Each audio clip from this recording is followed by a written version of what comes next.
പച്ചക്കറി കൃഷിയിൽ നൂറുമേനി വിളവ് കൊയ്യുകയാണ് കാസർഗോഡ് പുത്തികൈ പഞ്ചായത്തിലെ ഒരു കർഷകൻ. പുത്തികൈ പേരാൽ കണ്ണൂരിലെ ശിവാനന്ദ എന്ന കർഷകനാണ് പച്ചക്കറി കൃഷിയിൽ അത്ഭുതം സൃഷ്ടിക്കുന്നത്.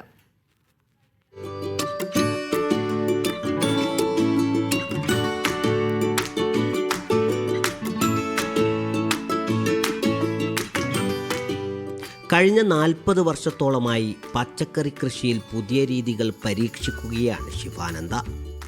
ചീര, കക്കിരി, ഞരമ്പൻ, കോവക്ക, പയർ, തണ്ണിമത്തൻ തുടങ്ങി 16ഓളം ഇനമാണ് ഇവിടെ കൃഷി ചെയ്യുന്നത്. 3 ഏക്കറിലാണ് പച്ചക്കറി കൃഷി. കൂടാതെ 5 ഏക്കറിൽ നെൽകൃഷിയുമുണ്ട്. പച്ചക്കറി 2 ഏക്കർ ചെയ്യുന്നുണ്ട്. അതിൽ വെണ്ടക്ക, നരമ്പന്, പയർ, കക്കരി, നടകക്കരി, പിന്നെ അതിൽ വെള്ളരി ചെയ്യുന്നുണ്ട്.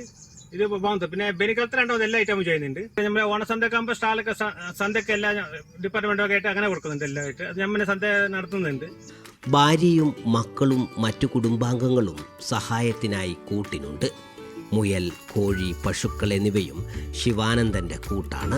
കൃഷിരീതികൾ പാടെ മറന്ന പുതുതലമുറക്ക് മാതൃകയാണ് ഈ കർഷകൻ. ഷഫീഖ് നസ്രുള്ള, മീഡിയ 1, കാസർഗോഡ്.